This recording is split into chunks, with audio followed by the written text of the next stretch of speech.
FYला असतानाच दिव्याला अभिने प्रपोज केला होता. अभि तिच्यापेक्षा 6 वर्षांनी मोठा होता. दिसायला रांगडा, दणकट होता. 10वी कशीबशी पास केली होती.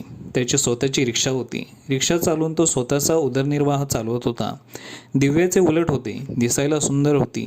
शरीराचा मध्यम बांधा होता. नुकतीच 12वी होऊन पदवीच्या पहिल्या वर्षात दाखल झाली होती. कोणत्याच अँगलने ते एकमेकांना मॅच होत नव्हते. वयामध्ये सुद्धा खूप अंतर होते. शिक्षणामध्ये सुद्धा खूप फरक होता. दिसण्यामध्ये सुद्धा खूप अंतर होते. असे असूनही दिव्या अभिच्या प्रेमात पडली. म्हणतात ना, प्रेम आंधळे असते ते असे. त्याचे झाले असे की अभि दिव्याच्या मैत्रिणीचा भाऊ होता. दिव्या कॉलेज सुटल्यानंतर बऱ्याच वेळा मैत्रिणीच्या घरी जायची. तिथेच तिची अभिशी ओळख झाली होती. कधीकधी तो या दोघींना कॉलेजमध्ये रिक्षाने सोडायला यायचा, तर कधी कॉलेज सुटल्यानंतर त्यांना न्यायला यायचा. अशातच दोघांची ओळख वाढत गेली आणि त्याचे प्रेमात रूपांतर झाले. कॉलेजमध्ये हळूहळू सर्वांना जेव्हा माहीत पडले तेव्हा कुजबूज चालू झाली. अरे, हिला दुसरा कोणी मुलगा भेटला नाही काय? कॉलेजमध्ये एवढी मुले हिच्यावर मारतात, पण ही कोणाला भाव देत नाही आणि हिला शोधून हात सापडला काय? तिच्या इतर मैत्रिणी तिला समजवायच्या, अगं सोडून दे त्याचा नाद, तू एवढी सुंदर आहेस आणि कसला ग मुलगा पटवलीस? तेव्हा दिव्या त्यांनाच रागाने उलट उत्तर द्यायची, तुम्हाला काय करायचं आहे ग? माझी मर्जी, मी काहीही करेन. तुमच्या बापाचं काय जाते? अभिही काही वाईट मुलगा नव्हता. शिक्षण कमी असले तरी स्वतःच्या हिमतीवर उदरनिर्वाह चालवत होता. स्वभावही खूप चांगला होता. अडीअडचणीला लोकांच्या मदतीला धावून जात होता. दुसऱ्याच्या भावनांची कदर करणारा होता. रिक्षावाला असला तरी इतर रिक्षावाल्यांसारखा टपोरीपणा नव्हता आणि सर्वात महत्त्वाचे म्हणजे त्याला कसलेही व्यसन नव्हते. ना त्याने कधी गुटखा खाल्ला होता, ना कधी दारू प्यायली होती. त्याच्या अशा स्वभावामुळेच दिव्याला अभि आवडला होता. ती व्यसनी माणसांची नफरत करायची. देवाचे ती कायम आभार मानायची की अभिसारखा विनिर्व्यसनी मुलगा तिला भेटला होता. दिव्या ही स्वभावाने खूप चांगली मुलगी होती. लहानपणापासूनच खोडकळ होती. आईवडिलांची लाडकी होती. घरात खूप दंगामस्ती करायची. घरची परिस्थिती चांगली असल्याने तिला हवी ती वस्तू तिचे आईबाबा तिच्यासमोर हजर करायचे. खूप लाडात वाढलेली मुलगी होती ती. सुख तिच्यासमोर पायघड्या घालून उभे असायचे. त्यामुळे दुःख म्हणजे काय तिला काही माहीतच नव्हते. प्रत्येक दिवस ती आनंदात घालवत होती. उद्याचे काय याची तिला अजिबात चिंता नसायची. अभिच्या प्रेमात पडल्यानंतर मात्र ती स्वप्ने पाहू लागली होती. स्वप्न बघण्यात ती हरवून जायची. अभिबरोबर आपला संसार कसा असेल याचे विचार मनात यायचे. ती अभिबरोबर असताना त्याला विचारायची, आता जेवढे प्रेम करतोस तेवढेच प्रेम नंतर करशील ना? हो ग, हे काय विचारणे झाले का? तुझा विश्वास नाही का माझ्यावर? तेव्हा ती म्हणायची, विश्वास आहे रे, पण असं म्हणतात की परिस्थितीनुसार माणसं बदलतात. जसे जुने होते तसे प्रेम कमी होत जाते. जी ओढ सुरुवातीला असते ती ओढ कायम राहत नाही. अभि तिचा हातात हात घेऊन म्हणायचा, वेडाबाई, आता जेवढे प्रेम करतोय ना तेवढेच प्रेम कायम असेल तुझ्यावर, अगदी शेवटच्या श्वासापर्यंत. हे ऐकल्यावर ती खुश व्हायची. त्याचा हात अजून घट्ट पकडायची आणि विचारायची, नक्की ना? हो नक्की, तो उत्तर द्यायचा. दिव्या मग कल्पनाविश्वात रमायची. हे आपले एक छान घर असेल, छोटे असले तरी चालेल, पण आपले हक्काचे. आपले एक बाळ असेल. आपले छोटे आणि छान कुटुंब असेल. कोणालाही हेवा वाटेल असे आदर्श कुटुंब. आपण खूप प्रेम करू एकमेकांवर. मस्त जगू, छान राहू. अभि म्हणायचा, दिव्या तू नको काळजी करू, मी आहे ना. तू म्हणशील ते तुझ्यासाठी आणून देईन. तू म्हणशील तर अगदी चंद्र सूर्य तारेसुद्धा तुझ्यासाठी तोडून आणेन. ती हसायची आणि म्हणायची, चंद्र सूर्य तारे नको रे. प्रेमाने आणि सुखाने 4 घास खायला घातलेस तरी खूप झाले. तो लगेच म्हणायचा, अगं असं काय? ते तर नवऱ्याचं कर्तव्यच असते. मला तुला खूप सुखात ठेवायचे आहे. तुझ्या आईबापांनी तुला ठेवले तसे. तुला कोणत्याही गोष्टीची कमी पडू देणार नाही मी. त्यासाठी किती कष्ट करावे लागले तरी चालेल. तुला कायम खुश ठेवेन. ए नाही हां, तू किती कष्ट करणार? मी सुद्धा नोकरी करेन. संसार आपल्या दोघांचा असेल ना, मग मी सुद्धा तुला हातभार लावेन. अजिबात नाही, तू नोकरी करायची नाही. तू आरामात घरी राहायचे. तुला कष्ट करायची सवय नाही. मी तुला करायलाही देणार नाही. आणि मी असताना तुला नोकरी करायची काय गरज ग? ती हसायची. ती म्हणायची, बघू तेव्हाचे तेव्हा. तो मग म्हणायचा, अगं पण लग्न कधी करायचे? ती म्हणायची, माझे ग्रॅज्युएशन झाले की मग बघू. हो, मला पण तेवढा वेळ मिळेल. आपल्यासाठी, आपल्या लग्नासाठी पैसे साठवता येतील. अगे पण तुझे आईबाबा आपल्या लग्नाला परवानगी देतील? त्याची काळजी तू नको करू. माझ्यावर ते खूप प्रेम करतात. मी त्यांच्याकडे कोणती गोष्ट मागितली नाही आणि त्यांनी कधी दिली नाही असे कधी झालेच नाही. अगं हो, कसेही असले तरी मी रिक्षावाला. त्यांना काय वाटेल? हे बघ, तू आधी स्वतःला रिक्षावाला म्हणून कमी लेखू नको. आज तुझ्याकडे रिक्षा आहे, उद्या तुझ्या दारात महागडी 4 व्हीलर नसेल कशावरून? स्वतःवर विश्वास ठेव. जो आपल्या बुद्धीचा वापर करून मेहनत करतो त्याला कशाची कमी भासत नाही. अभि लगेच म्हणाला, अगं हो, किती छान बोलतेस तू.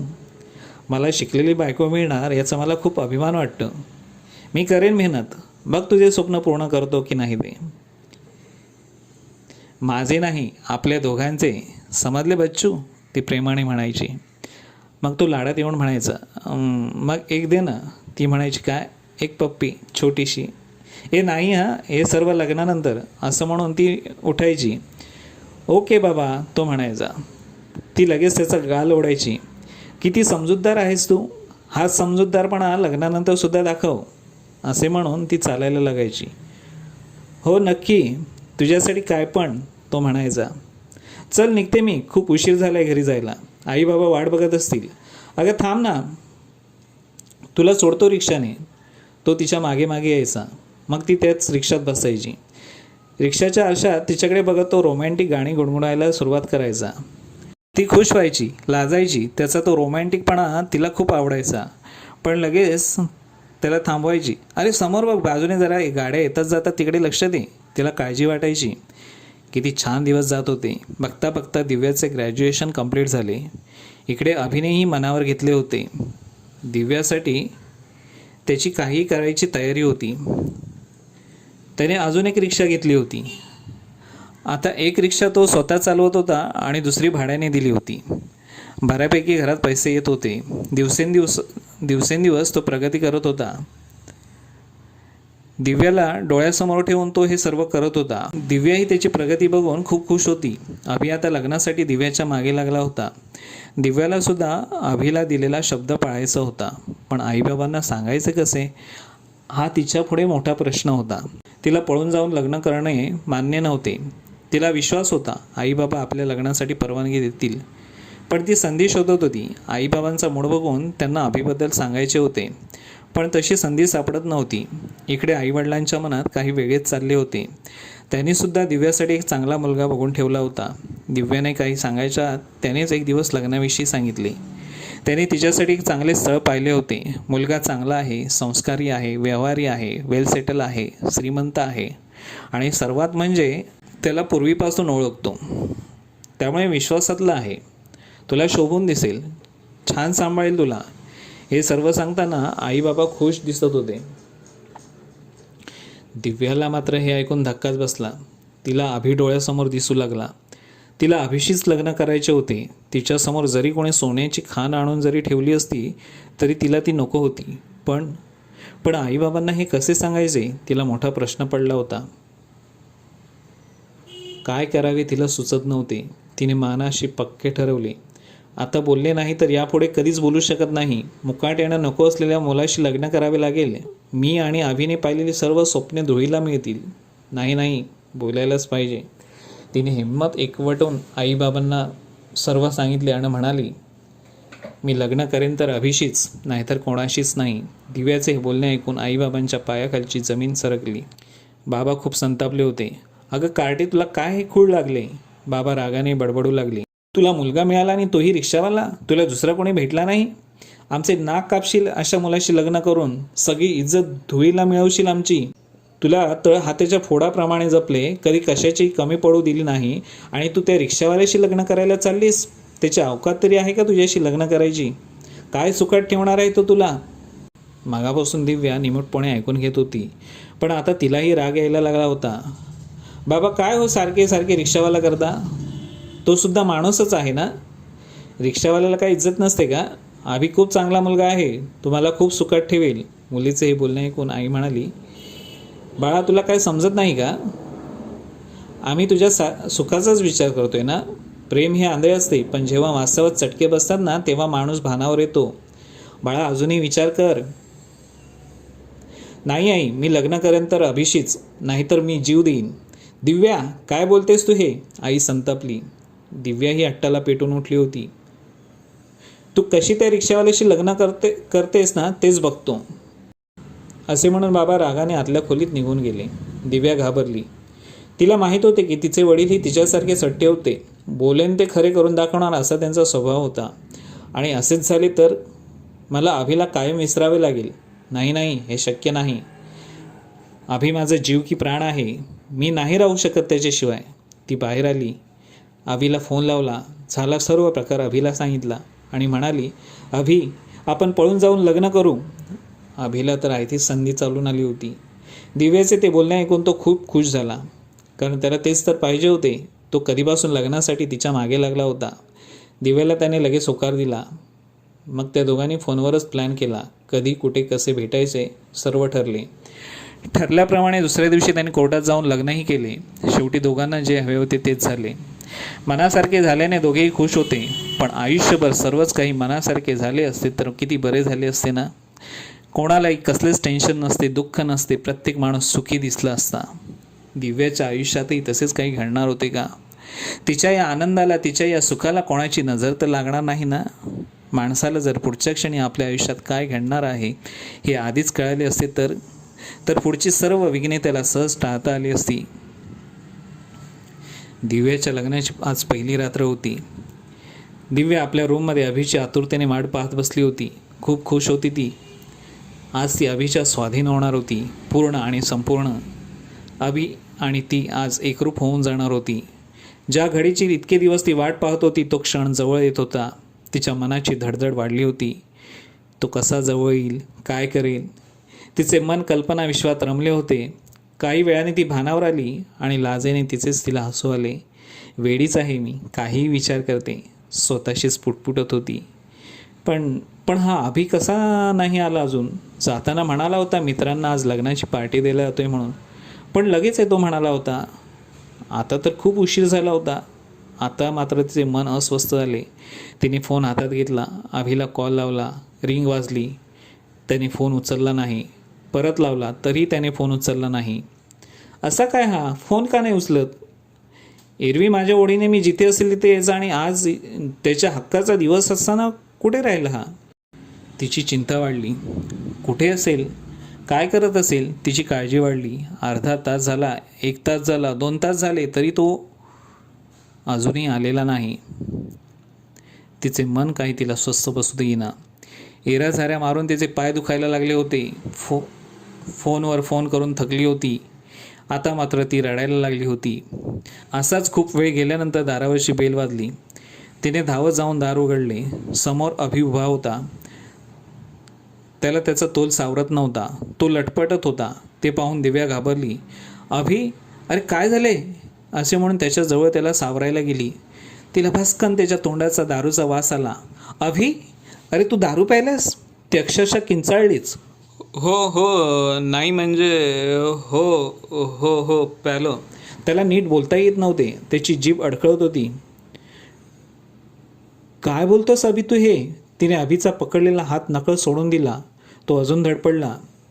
दिव्या, मला माफ कर. मी मित्राने पाजली. पुढे काही बोलायच्या तो धाडकन खाली कोसळला. दिव्या त्याच्याकडे निर्विकारपणे पाहत होती. तिच्या कानात अभिचे शब्दच पडले नव्हते. तिला खूप मोठा धक्का बसला होता. त्यामुळे तिच्यासमोर काय घडते हे तिला कळतच नव्हते. दुसरा दिवस उजाडला होता. दिव्या तिचे कपडे बॅगमध्ये भरत होती. ती कायमची निघून चालली होती अभिला सोडून. अभि आता शुद्धीत आला होता.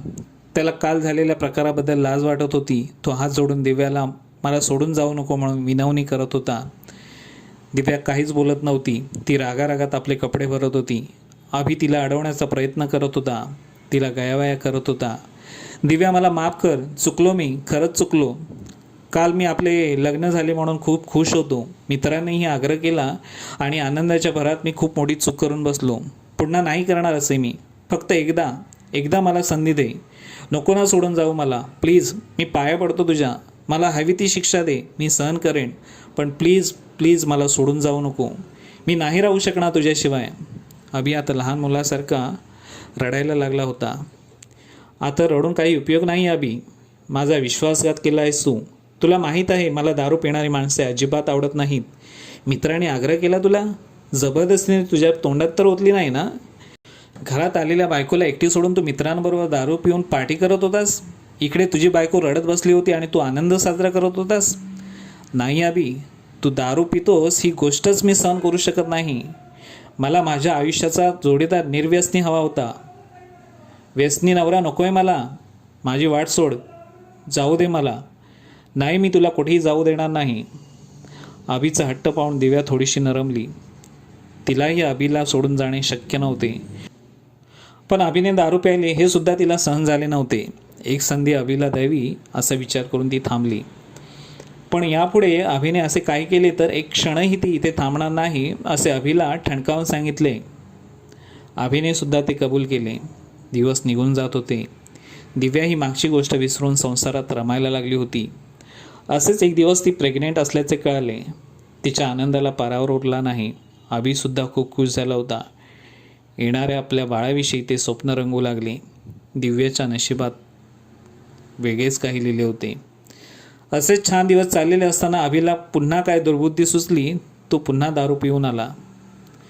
आता मात्र दिव्याने कपाळावर हात मारून घेतला. दारू उतरल्यावर अभिने पुन्हा चूक झाली असेच म्हणून पुन्हा दारूला हात लावणार नाही असे सांगितले. पुन्हा त्याने दिव्याला मनवले. दिव्याला नाईलाजाने त्याने माफही केले, पण त्याचा काय उपयोग. अभिला दारूचे व्यसन जडले होते. 4 दिवस दिव्याचे ऐकून शांत राहायचा, पण नंतर पुन्हा पिऊन यायचा. पिऊन आला की नुसती बडबड करत राहायचा, शिव्या द्यायचा, काही बोलले की हात उगारायचा. दारूच्या नशेत तो काय करायचे त्याचे त्यालाच कळायचे नाही. तेव्हाचा अभि आणि आताचा अभि खूप फरक पडला होता. दिव्याला काहीच कळत नव्हते. का मी सहन करते, कशासाठी, काय कोणाचे वाईट केले होते मी की माझ्या नशिबी असले भोग आले. काय करू, कुठे जाऊ, आईबाबांकडे, कोणत्या तोंडाने जाऊ आईबाबांकडे. ते म्हणतील तूच केलेस ना, तूच नेसर, की जावे दुसरीकडे कुठेतरी निघून. मी काय माझे पोट भरू शकत नाही का. मी बाई असले म्हणून काय आले. असल्या दारुड्या नवऱ्याकडे राहण्यापेक्षा माझ्या हिमतीने मी माझे आयुष्य नक्कीच जगू शकते. पण मग पोटात वाढणाऱ्या बाळाचे काय. करून टाकावे का अबॉर्शन आणि करावी नव्याने पुन्हा आयुष्याला सुरुवात. पण ते मोठे झाल्यावर माझा बाप कोण म्हणून विचारले तर काय सांगू. नाही नाही, माझे बाळ आहे ते, असा घाणेरडा विचार माझ्या मनात आलाच तरी कसा. मला त्याला जन्माला घालायचं आहे, वाढवायचं आहे. आता तेच माझा एकमेव आधार आहे. अशा कितीतरी विचाराने दिव्याचे डोके भांबावून जायचे. दिवस जात होते, पण अभिच्या वागण्यात काहीच फरक पडत नव्हता. दिव्याने त्याला प्रेमाने, रागावून, भांडून, धमकी देऊन सर्वतोपरी दारू सोडण्यास सांगितले होते, पण त्याचे पिणे दिवसेंदिवस वाढतच चालले होते.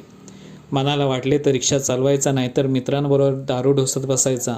बँकेचे हप्ते वेळेवर न गेल्याने बँकेवाल्याने दुसरी रिक्षा पण जप्त केली होती. कमावलेले सर्व पैसे दारूवर उडत होते. बऱ्याच वेळा घरात रेशन भरायलाही पैसे नसायचे. कितीतरी वेळा उपाशीपोटी झोपण्याची वेळ दिव्यावर आली होती. लग्नाआधी सर्व सुखाचा आनंद उपभोगणाऱ्या दिव्यावर आज काय वेळ आली होती. अभिला त्याच्या दारूपुढे दुसरे काही सुचत नव्हते. दिव्याला काय हवं आहे, काय नको याच्याकडे लक्षच नसायचं. त्याची इच्छा झाली की मात्र तिला जवळ घ्यायचा. एकेकाळी अभिचा हवा असा वाटणारा स्पर्श आता तिला नकोसा वाटायचा. दिव्यावरचे त्याचे प्रेम कधीच संपले होते. दारू प्यायल्यावर मात्र त्याचे प्रेम उतू जायचे. मी तुझ्यावर खूप प्रेम करतो, मी तुझ्याशिवाय जगूच शकत नाही, मी तुझ्यासाठी काही करू शकतो, ही दारू प्यायल्यानंतरची त्याची ठरलेली वाक्य. त्याचे जर दिव्यावर एवढेच खरे प्रेम असते तर त्याने दिव्याला खरोखरच असा त्रास दिला असता का.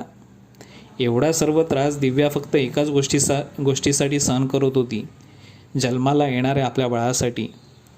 आईबरोबर आपल्या बाळाला तिच्या वडिलांचाही सहवास मिळावा म्हणून, आपल्या वडिलांचे प्रेम मिळावे म्हणून, मोठे झाल्यावर आपले वडील कोण हा प्रश्न पडू नये म्हणून. बघता बघता तो दिवस उजळला. दिव्या ज्या आतुरतेने ज्याची वाट पाहत होती, तिच्या घरी छान आणि गोंडस मुलीने जन्म घेतला होता. दिव्या खूप खुश झाली. तिने आपल्या मुलीचे नाव प्रेमाने आर्या ठेवले होते. आर्याच तिचा एकमेव आशेचा किरण होता, तिचा आधार होता, तिच्या हृदयाचा तुकडा होता, तिचा जीव होता. फक्त आपल्या मुलीसाठी एवढे दुःख सहन करत होती. लहानपणापासून सुखात वाढलेली दिव्याच्या नशिबी आज काय हे आले होते. अभिने मारले, त्याने शिव्या दिल्या की दिव्या आर्याला हृदयाशी कवटाळून घ्यायची, रड रड रडायची आणि आपले दुःख विसरण्याचा प्रयत्न करायची. आर्यामुळेच एवढं सहन करत होती, नाहीतर अभिला सोडून ती कधीच गेली असती. आर्यासोबत तिचे करण्यात खेळण्यात बागडण्यात दिवस जाऊ लागले होते. दिव्या खूप खुश होती. आर्याच तिचे दुःख विसरण्यास भाग पाडत होती, पण हे सुखसुद्धा नियतीला मान्य नव्हते. दिव्याच्या नशिबात अजूनही काही वेगळे लिहिलेले होते. लहानपणापासूनच सुखात आनंदात वाढलेल्या दिव्याला कधीतरी कल्पना आली असेल का की पुढे जाऊन एवढे दुःख भोगावे लागेल. माणसाच्या आयुष्यात सुख दुःख येतच असतात. आता आपण खूप सुखात आहोत, आनंदात आहोत, परंतु दुसऱ्या क्षणी आपल्या आयुष्यात काय घडणार आहे याची आपल्याला पुसटशी कल्पना देखील नसते. कोणते संकट वासून उभे आहे याची जराही जाणीव आपल्याला नसते. आणि त्याचबरोबर एखाद्याच्या आयुष्यात कायम दुःख आणि दुःखच असेल तर. असे म्हणतात, सुखामध्ये माणसाने हुरळून जायचे नसते आणि दुःखामध्ये कोलमडून जायचे नसते. काही लोक सुखामध्ये एवढा माज दाखवतात, एवढा अभिमान करतात, एवढा गर्व करतात की नंतर परिस्थिती त्यांना त्यांची जागा दाखवून देते. दुःख म्हणजे काय हे त्यांना सुद्धा दाखवून देते. परंतु ज्याने कधी उभ्या आयुष्यात काही वाईट केलेलं नसते, चुकीचे केलेलं नसते, त्यांच्या नशिबी मग हे कसले भोग येतात. ते कोणत्या गुन्ह्याची शिक्षा भोगत असतात. त्यांच्या वाटेला आलेल्या दुःखाची तीव्रता एवढी मोठी का असते. त्याने त्यातून स्वतःला कसे सावरावे, कसे आणि कुठपर्यंत सहन करत राहावे. आधीच दुःखाने हरपळून निघालेल्या दिव्यावर सुद्धा असेच एक दिवस दुःखाचा डोंगर कोसळला. तिने कल्पना सुद्धा केली नव्हती अशी गोष्ट तिच्या आयुष्यात घडली. त्या दिवशी आर्या खेळून दुपारी झोपली होती. ती झोपली म्हणून दिव्या आपलं काम पटपट आवरत होती. पुन्हा आर्या उठली असती की तिने कामे करून दिली नसती. एकदा आर्या उठली की तिला भरवायचे होते, तिच्याबरोबर खेळायचे होते, तिच्याशी लाडे बोलायचे होते, तिला कुतकन हसवायचे होते. दिव्या म्हणून काम पटापट करत होती. बऱ्याच वेळानंतर तिचं काम संपलं. आता आपल्या आर्यासाठी वेळ मिळेल म्हणून ती खूप खुश झाली. पण आर्या अजून कशी उठली नाही. आज खूप वेळ झोपली ती. एव्हाना उठायला हवी होती. दिव्याला काळजी वाटली म्हणून ती आर्याच्या जवळ आली. आर्या, बाळा उठ, भूक लागली असेल ना तुला मम्माशी खेळायचे आहे ना. आज आपल्याला खूप मज्जा करायची आहे. एरवी दिव्याने एकदा आवाज दिल्यानंतर आर्या पटकन उठायची, पण आर्याने काहीच हालचाल केली नाही. दिव्याला शंका आली. तिने आर्याला हात लावला आणि ती दचकलीच. आर्याचे अंग तापाने फणफणत होते. दिव्या घाबरली. आर्या बाळा उठ, डोळे उघड. आर्याला ताप भरला होता. तिला डोळेसुद्धा उघडता येत नव्हते. आज अचानक असा कसा तिला ताप आला. सकाळी तर चांगली खेळत होती. दिव्या आता तर खूपच घाबरली होती. काय करू काही सुचत नव्हते. अभि घरी नव्हता. ती उठली, फोन घेतला आणि तिच्या फॅमिली डॉक्टरला फोन लावला. दिव्याने रडत रडत आर्याची अवस्था डॉक्टरांना सांगितली. प्लीज लवकर या डॉक्टर म्हणून त्यांना विनवणी करू लागली. काळजी करू नका, येतो मी म्हणून डॉक्टरांनी फोन ठेवला. तिने अभिला कॉल लावला. अभि फोन उचलत नव्हता. ती पुन्हा आर्यापाशी आली. तिला मांडीवर घेतले. तिला उठ उठ म्हणून हलवत होती, पण आर्या काहीच प्रतिसाद देत नव्हती. दिव्याच्या डोळ्यातले अश्रू आर्याच्या अंगावर पडत होते. दिव्या डोळे पुसत होती, पण अश्रू काही थांबत नव्हते. आर्या एवढी कधीच आजारी नव्हती. मग आज अशी कशी ती अचानक आजारी पडली. दिव्याला काहीच सुचत नव्हते. ती डॉक्टरांची आतुरतेने वाट बघत होती. थोड्याच वेळात डॉक्टर आले. अहो बघा ना डॉक्टर, माझ्या आर्याला काय झालंय. ती काहीच हालचाल करत नाही. दिव्या डॉक्टरांना व्याकुळ होऊन सांगत होती. तुम्ही जरा शांत व्हा, रडू नका, मी बघतो काय झालंय ते. तिला अशी इकडे बेडवर ठेवा. दिव्याने अलगद आर्याला बेडवर ठेवले. मोठ्या आशेने ती डॉक्टरांकडे बघू लागली. डॉक्टरांनी तिला तपासले. तिचे अंग आता थंडगार पडले होते. आर्या दिव्याला सोडून गेली होती. डॉक्टरांनी दिव्याकडे पाहिले. दिव्याने काळजीने लगेच प्रश्न केला. काय झाले डॉक्टर. डॉक्टर म्हणाले, मला माफ करा, तुमची मुलगी आता या जगात नाही आहे. दिव्याच्या पायाखालची जमीनच सरकली. आर्या असे म्हणून तिने मोठ्याने हंबरडा फोडला. सगळेच संपले होते. आपले असे आता कोणीच उरले नव्हते. स्वतःच्या चुकीने आपल्या आईबाबांना गमावून बसली होती. ज्याच्यासाठी जीवापाड प्रेम करणाऱ्या आईबाबांना सोडून आली होती, तो नवराच आता नवरा म्हणण्याच्या लायकीचा राहिला नव्हता. आणि तिच्या जगण्याचे जे एकमेव कारण राहिले होते ते म्हणजे तिची मुलगी आर्या. तिचा जीव की प्राण, तिचे सर्वस्व तेच आता संपले होते. कोणासाठी जगावे आता. काहीच उरले नव्हते आयुष्यात. दिव्या धाय मोकळून रडत होती. तिचे ते धाय मोकळून रडणे, आपल्या मुलीसाठीचा तिचा तो टाहो दूर दूर कोणापर्यंतही पोहोचत नव्हता.